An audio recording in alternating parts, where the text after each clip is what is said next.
create this kind of bubbles on the end of these. I'd rather not call them plants because they're more like tubes, like these tube circuits. The way I understand it is that these ancient artifacts, they're still somehow functioning, they're still there, and they seem to have the need to get rid of some of their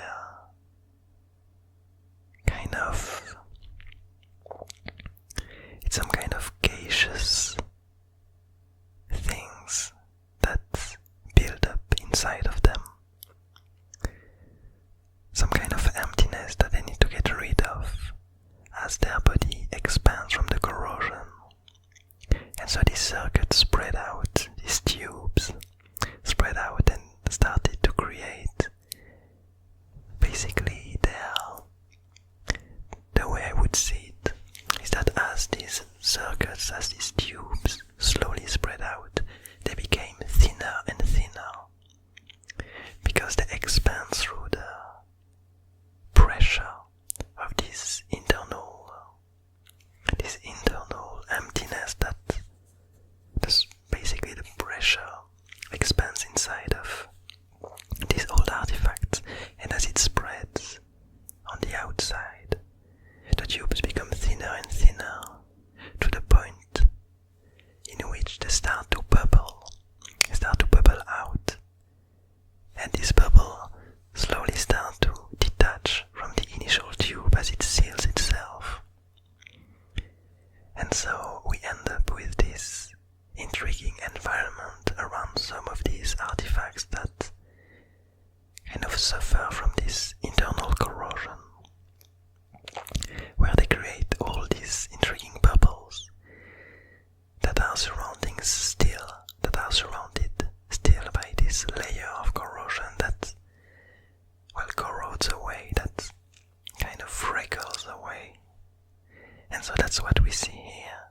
We see a lot of these bubbles kind of floating around.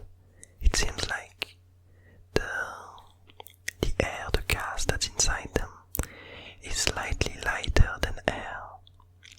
And so it just slowly moves around, getting a bit carried away and leaving around them these corrosion particles, which might be quite interesting compounds that some peculiar creatures might be attracted to.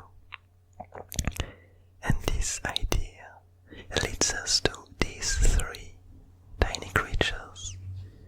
We've seen them a few days ago. These are the creatures that emerged from the peaceful demon.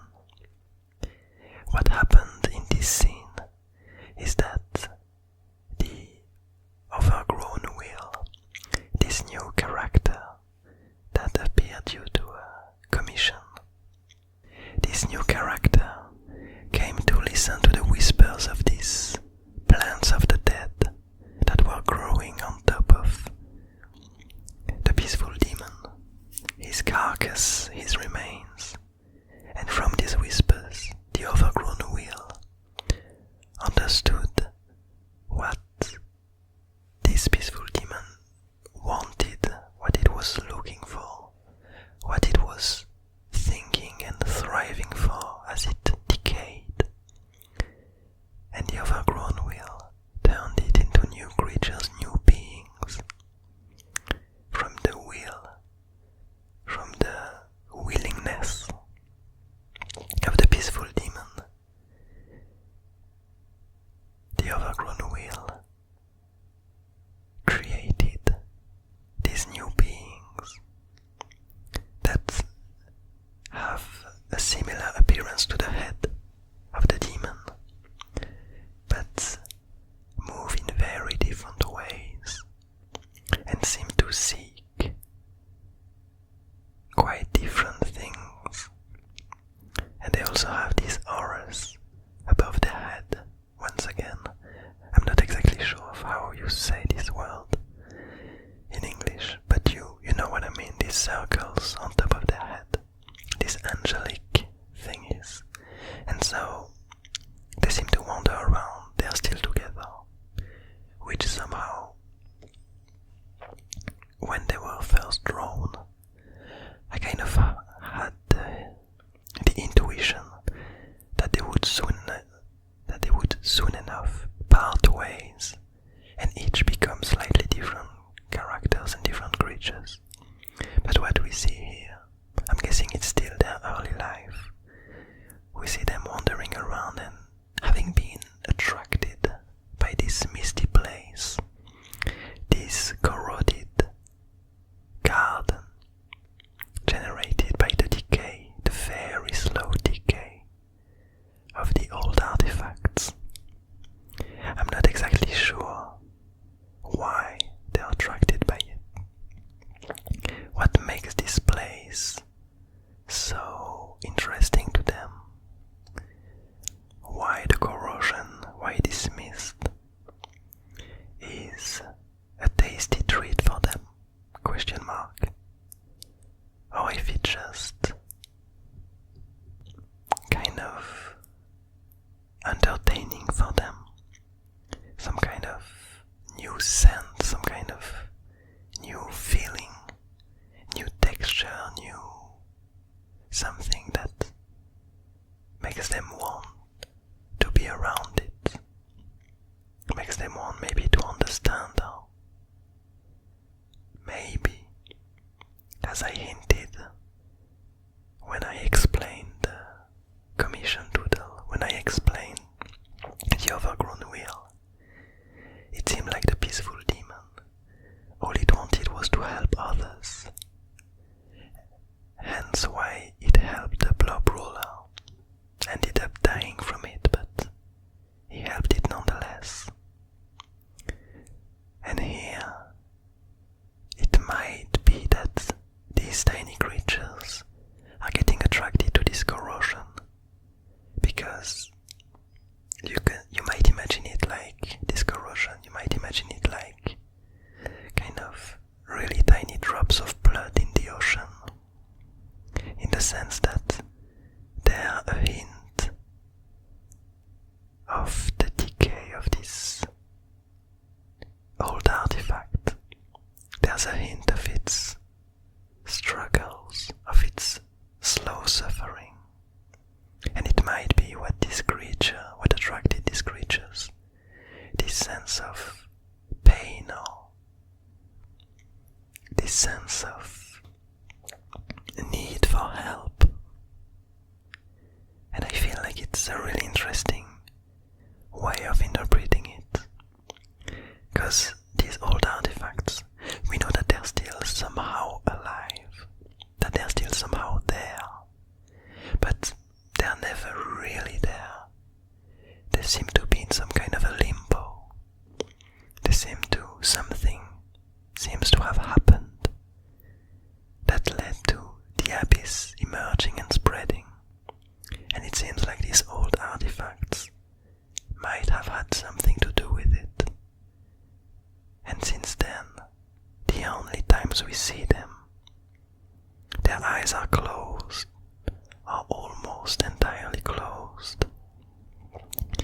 And it's as if they decided to shut themselves down. It's as if they decided to just lay there and stop living, kind of suffering for some sins that they might have feel like they committed, except that the abyss would spread and let themselves not be a part of the abyss garden anymore, in the sense of stopping to change their surroundings.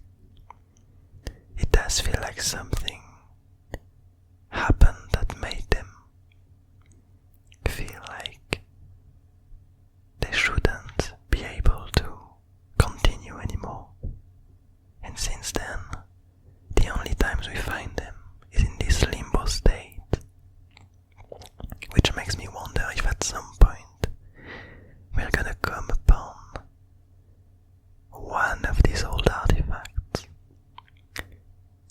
didn't feel this way, or that ended up awakening from this limbo and continue on. I would be really intrigued to know what would happen to such a being,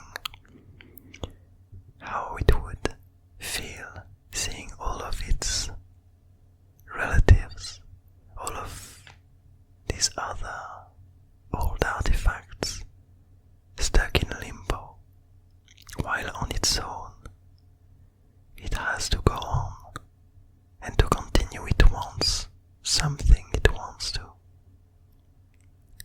keep on changing its environment.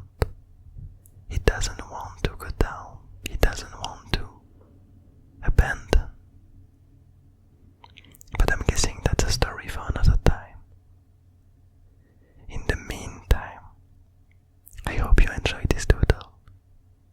I hope you're having a nice day, a nice evening, a nice morning.